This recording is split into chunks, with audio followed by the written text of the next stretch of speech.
माई, ए माई, भावना। ना माई, तू हमके छू ना सकेलू माई। हम तुहार भावना ना बानी माई, हम भावना के परछाई बानी माई। तुहार भावना मर गई माई, तुहार भावना मर गई। ये सब कैसे भइल बेटी? अपने से इतना नाराज हो गई तू, छोड़ के तू इतना दूर चल गई। ना माई, दूर नहीं गई, हमके दूर कल गई बा माई। वो दहेज के लोभियन सन तोरा भावना के दहेज के खातिर जान से मार देला सन माई। जौना भावना के तू अपना करेजा से सटा के राखत रहू ना, वो भावना के तड़पा तड़पा के मार देला सन माई, तड़पा तड़पा के मार देला सन। भावना, चाचा जी, अपनी अभागा चाचा के माफ कर दिया। हमरा से बहुत बड़ा पाप हो गई कि अपन फूल जैसे बच्ची के हम हत्यारसन के परिवार में भेज दे। माफ कर दो। ना चाचा जी, रवा माफी मांग के हमके अपमान मत करी। ए मेरा और कोनो दोष नहीं के, दोष तो हमार किस्मत के रहे। अगर हमार किस्मत अच्छा रही ना तो चाची कितना बार रवा के मना कैली, लेकिन रवा ना मननी। का हो चाची, बोला। छोटकी, तो के हमारी याद ना आई? बोल। अभी दीदी तो के छोड़ के ना हमेशा हमेशा खातिर जाता रही। ऐसे ना कही दीदी, हम तोहरा के कबो ना जाए दे, कबो ना। छोटकी, हमके जाए के पड़ी। वो पापियन सन से बदला लेवे के बाना, यही से हमके जाए के पड़ी।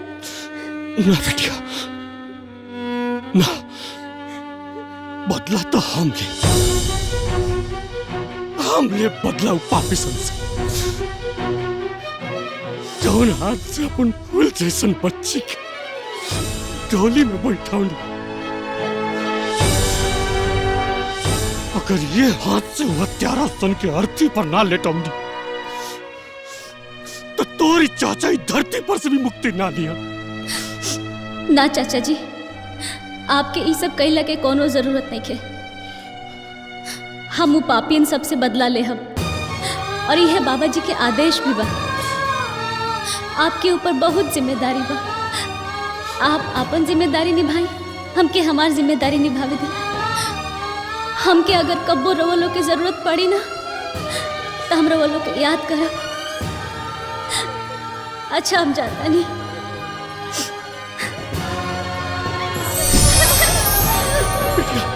बिटिया, बाबू, हमारा बाबू।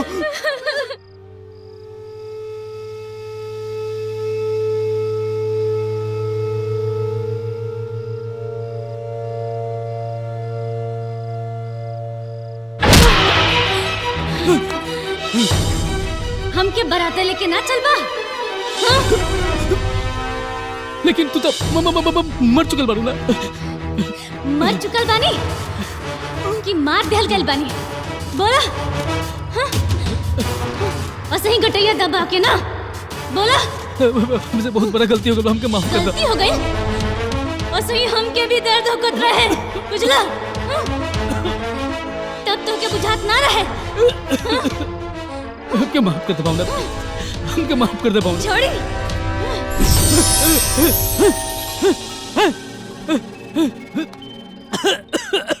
दू गो लड़की है पर सब काम हमके करे के पड़ेला। पता ना का करी हंसन।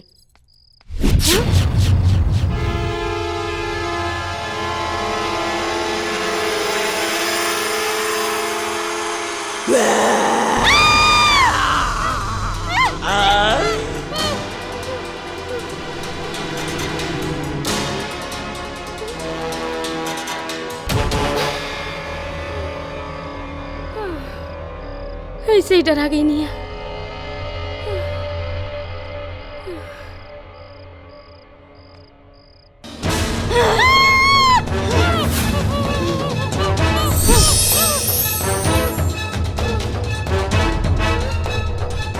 भावना भावना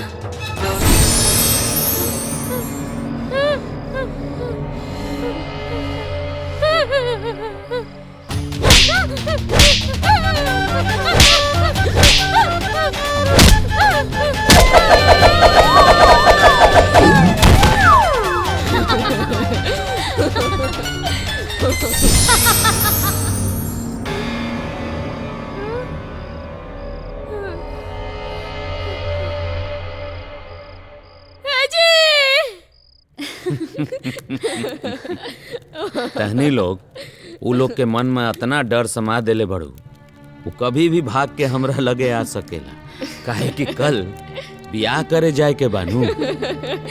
बाबा जी, हम जानत तानी कि रवा शरण में जे भी आवेला आप ओके रक्षा करेनी, त का उ लोग के भी करब का? हम रक्षा सुपात्र के करेनी, कुपात्र के ना। और एक बार, अब ओकनी लोग के ऊपर तक काल मंडरा रहल बा, यही से वो लोग बार बार भाग के वहां जाता जहां पे ओकर अंत सुनिश्चित बा। वही तरह ओकनी लोग हमरा लगे भाग भाग के आवत तरन सो। बाबा बाबा रक्षा करी महाराज, रक्षा करी महाराज। बाबा वो तो हमनी के पीछे पड़ गल भी, आप लोग बर्बाद हो जाए। का भाई? अरे वो हमनी के फिर से परेशान कर ले बिया, अरे जी ये दू भर कर दे ले बिया महाराज। बाबा वो दोनों फिर से आ गए हमरे घरे और तांडव मचा के रख ले बिया। के तांडव मचौले बा?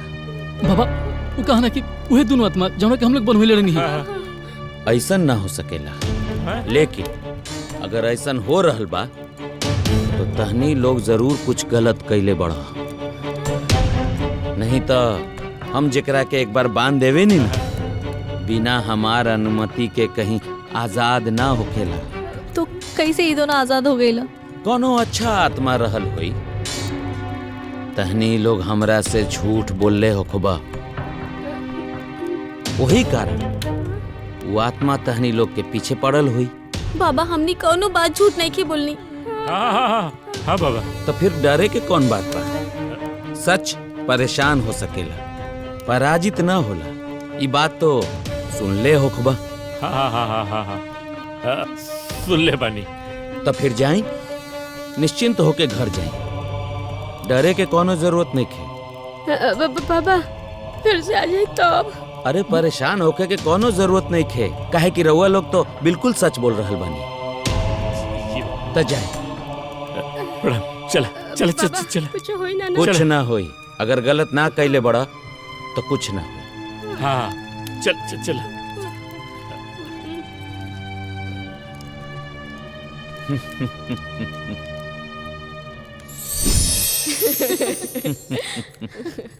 अब एकनी लोग झूठ पे झूठ बोलत रहिए सब, लेकिन तहरा के अब सच्चाई सामने लावे के बा और अपन बदला पूरा करे के बा, ठीक बा? जी बाबा जी।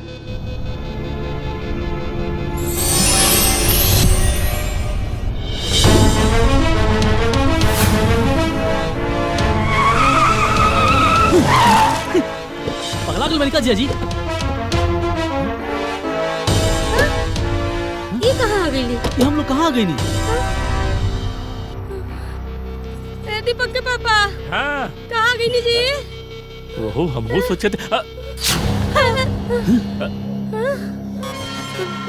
तू लोग एजा आयल नहीं खा, तो हाँ लोग के लियावल गइल बा।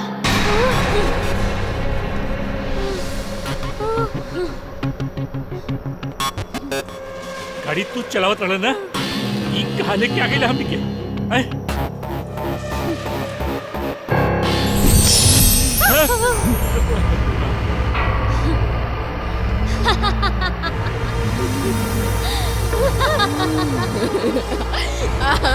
अरे बाप रे, कहाँ के नहीं चला? ठीक बा ना? हाँ ठीक। तू हमनी के यहाँ काय बोले बाड़ू? काहे कि तोहां लोग के अंतिम समय आ गइल बा। तुहार लोग के पाप के घड़ा भर चुकल बा, जौना के फूटल बहुत जरूरी बा। तू हमार बहू हो ना, हमनी के साथ ऐसा कैसे कर सकेलू? ई तोहार छोट छोट बहन ही है ना, हमनी के तो तोहार परिवार ही ना बहू। बहू? अरे कब से हमके बहू मान ले लू सासू जी? हाँ? तू तो हमके अपना परिवार के सदस्य तक ना मानत रहू। अरे एगो औरत होके औरत के ऊपर अत्याचार करत रहू। अब तो तोहरा करनी के भरनी भरही के पड़ी। ना ना भावना, हमने के माफ कर दी, हमने के जाए दी।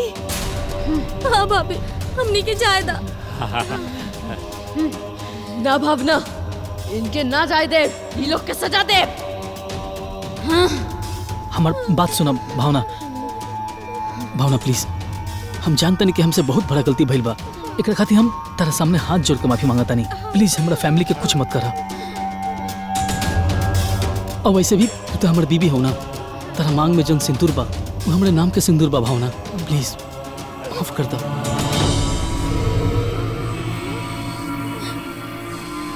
याद बा, हमरा के सब याद बा। वही सेनूर के लाज रखे खातिर हम अपना घर परिवार सब के छोड़ देनी और तोहरा घरे आ गईनी। अरे तू लोग तो सेनूर के लाज भी ना रखला,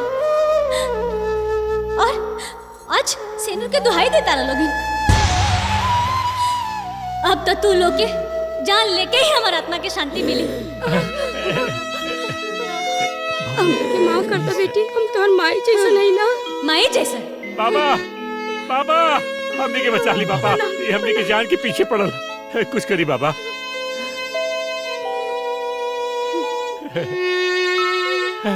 तहनी लोग भावना के हत्यारा बढ़ो। तहनी लोग क्षमा के लायक नहीं खा।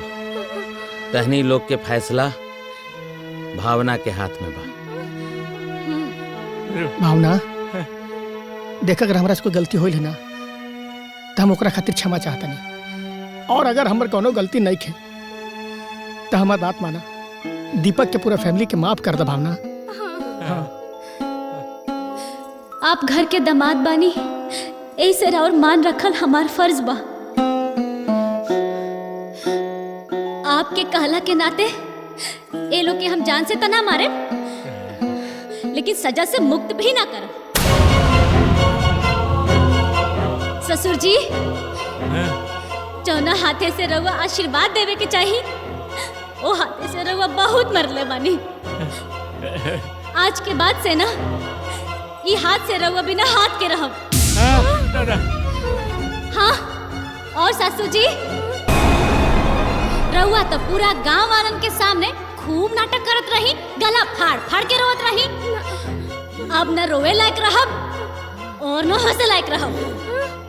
पागल बन के घूमब अब रउआ। और हमार छोटी ननद हमरा ऊपर तो बहुत आग गड़ौले रहू, निगरानी करत रहू ना। अब बिना आँख के तू रहबू। बड़ी ननद जी, हमरे चाचा, हमरे माई, हमरे परिवार के तू बड़ा गरियावत रहू। का सोच ले रहू? बहुत बोलत रहू। हाँ, यही से हमेशा खातिर तुहार बोलती बंद हो जाए। और हमार पति जी तोहरा ई परिवार के कैसे माफ कर दी? तोहरा के हम ऐसा सजा देहब ना कि दुनिया के कोनो भी पति ना तोहारी हालत देख के ना पत्नी के हत्या कल भूल जाए।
भावना, जौना गलती ई लोग कैले बढ़े वही गलती दोहरा के तू लोग भी करबा, फिर तहरा में और एकनी लोग में का अंतर रह जाई। हम तो कहता नहीं कि हो सके तो एकनी लोग के माफ कर दो। ठीक बा बाबा जी, रउआ कहा तानी ना नहीं, तो हम ई सबके माफ कर देतानी। ये सब भी का याद रखी है कि इनकर बहु माफ कर देली।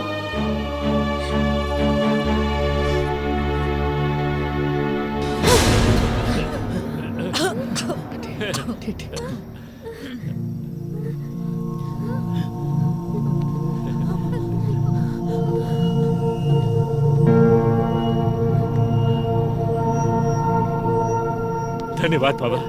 धन्यवाद हमरा के ना कहीं, क्षमा मांगी भावना से। माफ कर दे बेटा, माफ कर दे। ए बिटिया, हमने के माफ करता सबके। अब रउआ लोग जाई। चल चल चल बेटा, चल जल्दी। बाबा जी, हमके मुक्ति चाहिए, हमके मुक्ति दे दी। मुक्ति ऐसे ना मिली भावना, जबले इनकर हाथ से राउर मांग में सिंदूर ना पड़ी तबले मुक्ति ना मिल सकेला। लेकिन बाबा जी, ये कैसे संभव बा? ये तो इतना छोट बड़े।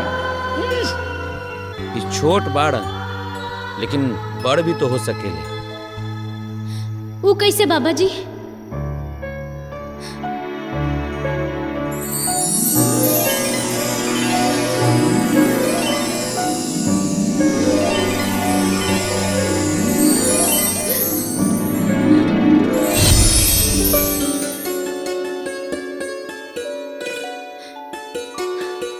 देर मत करा वीर। वीर, प्रणाम बाबा जी।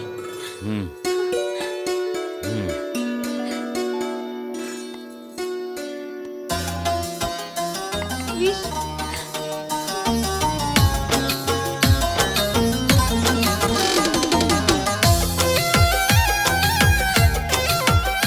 वीर, बाबा जी की